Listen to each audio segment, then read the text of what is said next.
কবে স্বমহিমায় তৃণমূলে ফিরছেন শোভন চট্টোপাধ্যায়? অভিষেক বন্দ্যোপাধ্যায়ের সঙ্গে হয়ে গেল 3.5 ঘন্টার টানা বৈঠক। শোভনের পাশে ছিলেন বৈশাখীও। শোভন তৃণমূলে ফিরলে কি হবে? 2026 নির্বাচনের আগেই তৃণমূলে আসতে চলেছে বড় সড় চমক। দীর্ঘ বিরতি শেষে আবারও তৃণমূলে ফিরছেন শোভন। এটা কি দলীয় কৌশলে নতুন অধ্যায়? কলকাতার প্রাক্তন মেয়র শোভন এবার দলের ঘরে ফিরছেন। শোভন চট্টোপাধ্যায়ের ফেরার সংকেতে তৃণমূলের অভ্যন্তরে নতুন জোয়ার। 3 ঘন্টার বৈঠকের পর শোভনের ফিরতি সিদ্ধান্তে চলছে জোর জল্পনা। 2026 নির্বাচনের আগে তৃণমূলের শক্তি আরো বাড়লো। ঘরের ছেলে ঘরে ফিরছেন শোভন চট্টোপাধ্যায়। আবার তৃণমূলে দলের দায়িত্ব নিতেও প্রস্তুত তিনি। জানেন 26 ভোটে ঠিক কোন চমক দিতে চলেছেন শোভন চট্টোপাধ্যায়? দেখুন, শোভন চট্টোপাধ্যায়ের তৃণমূলে ফেরা নিয়ে রাজনৈতিক অঙ্গনে নতুন করে জল্পনা শুরু হয়েছে।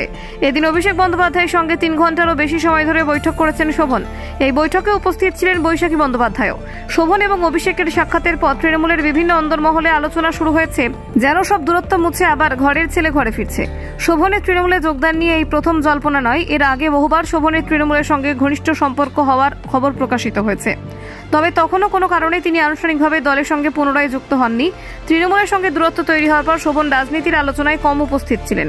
কলকাতার প্রাক্তন মেয়র এবং মমতা বন্দ্যোপাধ্যায়ের ঘনিষ্ঠ এই নেতা দীর্ঘ সময় দলীয় কর্মকাণ্ড থেকে দূরে ছিলেন।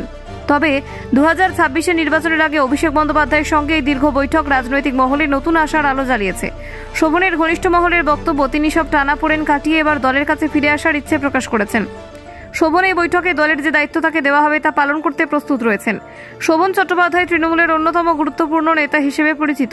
দীর্ঘদিনের রাজনৈতিক অভিজ্ঞতা এবং ক্ষমতার কেন্দ্রে থাকার কারণে তার ফিরতি সিদ্ধান্ত দলের জন্য বড় প্রভাব ফেলতে পারে। বিশেষত 26 নির্বাচনের আগে তার সংযুক্তি দলের কৌশলগত শক্তিকে আরও বাড়াতে পারে। শোভনের তৃণমূলে ফিরে আসা শুধু দলের জন্য নয়, সমর্থক এবং ভোটারদের জন্য গুরুত্বপূর্ণ ঘটনা। তিনি কলকাতার প্রাক্তন মেয়র ছিলেন এবং বহু সমালোচনার মধ্যেও জনসমর্থন ধরে রেখেছেন।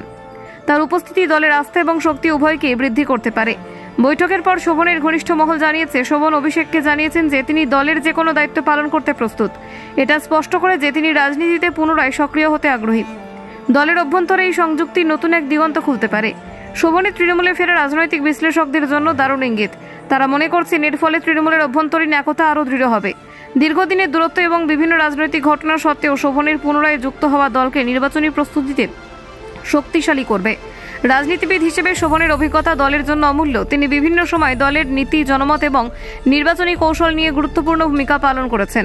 তার ফিরে আসা দলের অভ্যন্তরীণ নীতি এবং কৌশলকে আরও সমৃদ্ধ করতে সাহায্য করবে। শোভনের ঘনিষ্ঠ মহলের মতে তিনি শুধু দায়িত্ব পালনে সীমাবদ্ধ থাকবেন না, তিনি দলের নতুন প্রজন্মের নেতাদের সঙ্গে সম্পর্ক গড়ে তোলার ক্ষেত্রে গুরুত্বপূর্ণ ভূমিকা পালন করতে পারেন। তার রাজনৈতিক দক্ষতা দলীয় নেতৃত্বের জন্য সহায়ক হবে। দলীয় পর্যবেক্ষকদের মতে শোভনের তৃণমূলে পুনরায় সংযুক্তি দলের ভোটারদের মনোভাবেও প্রভাব ফেলবে। তিনি দীর্ঘদিন ধরে ভোটারদের মধ্যে বিশ্বাস এবং জনপ্রিয়তা বজায় রেখেছেন। তার যোগদান নির্বাচনী প্রচারণায় দলের অবস্থান শক্ত করবে। শোভনের এই সিদ্ধান্ত দলের অভ্যন্তরে ইতিবাচক প্রভাব ফেলেছে। অভিষেক এবং বৈশাখীর সঙ্গে বৈঠকের পর নেতারা আশাবাদী যে দলীয় একতা আরও দৃঢ় হবে। দীর্ঘদিনের দূরত্ব কাটিয়ে শোভনের ফিরে আসা দলের জন্য নতুন শক্তি যোগ করবে। Bureau report, news prime Times.